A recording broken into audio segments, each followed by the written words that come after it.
这是的各位观众朋友们，大家好，欢迎您收看藏人行政中央电视台本周西藏华语新闻节目，我是本期的主持人蒋阳。本期的主要新闻有：达赖喇嘛尊者为西藏青年讲授佛法，资政边巴次人通过网络视讯拜见达赖喇嘛尊者；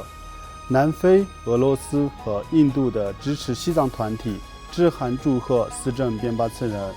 资政边巴次人召开会议，回顾流亡藏人社区的新冠疫情防疫工作。资政边巴次人会见最高法院大法官。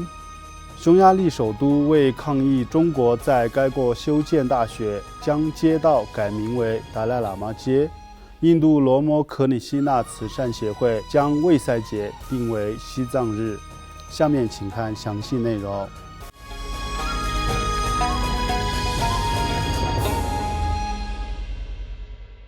西藏精神领袖达赖喇嘛尊者于6月1日开始为期2天，在印贝达仁萨拉的寝宫，通过网络视讯向西藏青年传授宗喀巴大师所著的《正道歌》。在法会的第一天，达赖喇嘛尊者向与会的藏人青年指出，他不祈求全球70亿人类成为佛教徒，但他确实在努力创造一个和平的世界，以及推动人们之间的慈悲与利他理念。与此同时，达赖喇嘛尊者于上周三6月2号通过网络视讯会晤了藏人行政中央新任司政边巴次人。在长达1个多小时的会晤中，达赖喇嘛尊者指出，由流亡藏人通过民主选举产生的领导人，有责任引导西藏的自由事业，带领西藏人民应对迫在眉睫的挑战，并按照民主原则和惯例来为大众服务。司政边巴次人在会晤中向尊者详细介绍了他在上任1周的时间里，为解决包括新冠疫情在内紧迫的问题所采取的应对措施，以及他对通过非暴力中间道路政策为藏中冲突找到持久解决方案而做出的承诺。另外，南非因卡塔自由党领袖和创始人、该党名誉主席曼戈苏图·布特莱奇王子于近日致函祝贺司政边巴次人赢得选举。布特莱奇王子在向司政边巴次人表达祝贺的同时，邀请他在未来访问南非期间成为下一届议会开幕式的嘉宾。他还赞扬了卸任司政洛桑森格在10年任期内的出色服务。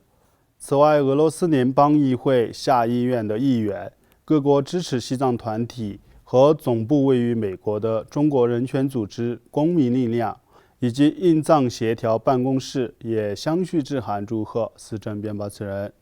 祝愿新任司政在各项事业上取得成功，并重申了他们对西藏自由事业的坚定支持。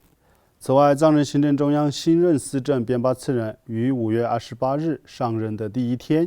与藏人行政中央卫生部下属的新冠疫情防疫工作组成员举行了会议，回顾了印度和尼泊尔境内藏人社区的新冠疫情防疫工作。司政边巴次人在会议上强调，缓解印度和尼泊尔境内藏人社区的疫情是他上任后的首要任务之一。当天，司政还访问了达仁萨拉的检疫中心，并为达仁萨拉德勒医院新购买的救护车进行了发车揭幕。司政边巴次人还于5月29日举办网络新闻发布会，详细介绍了第16届噶夏针对源自中国武汉的新冠疫情防疫指导方针，其重点是全面实现印度和尼泊尔境内藏人社区的疫苗覆盖率，优先为防疫一线的医护工作人员和病患提供医疗设备和护理物资，并为贫困藏人和受疫情影响的民众提供救济。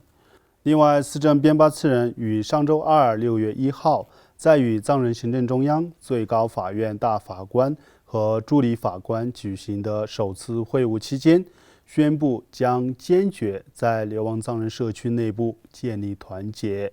为了加强和巩固流亡民主政体所有部门的共同责任与职能，司政编巴次人强调，将相续与相关部门的负责人、流亡藏人媒体记者以及非政府团体的代表召开一系列的会议。与此同时，匈牙利首都布达佩斯市为抗议中国在该市修建复旦大学分校的项目，将该市的一条街道改名为达赖喇嘛街。在6月2日举办的达赖喇嘛街揭幕典礼上，布达佩斯市市长格格里·卡拉克索尼先生和布达佩斯市第9区市长克里斯蒂娜·巴南伊女士对中国的债务陷阱外交和中国在包括匈牙利在内的民主国家扩大影响力方面的问题表达了关注。据了解，该街道以维吾尔烈士街、自由香港街和谢氏光主教街一起被重新命名。外界认为，布达佩斯市更改街道名称是为了致敬西藏、维吾尔、香港和所有反对中国压迫性统治的人权维护者，以及反对匈牙利政府与中国签署协议，在该市修建复旦大学分校而展开的活动。请继续收看今天的最后一则新闻。在5月26日藏历萨嘎达瓦15号之际，位于印度北阿坎德邦罗尔基的罗摩克利希纳慈善协会为纪念之一殊胜之日，举办了一场西藏一个佛陀思想的使者为主题的网络讨论会。与会各界人士在讨论活动上讨论了西藏的历史事实，并强调了西藏的存在不仅对国际社会，更是在维护喜马拉雅地区的印藏边境问题上的重大意义。他们还谈到了中国对达赖喇嘛尊者转世问题的干涉，以及印度和西藏之间的历史关系。观众朋友们，以上就是本期节目的全部内容。欲了解更多有关西藏境内外的讯息，请登录屏幕下方的网址。感谢大家的收看，我们下期节目再会。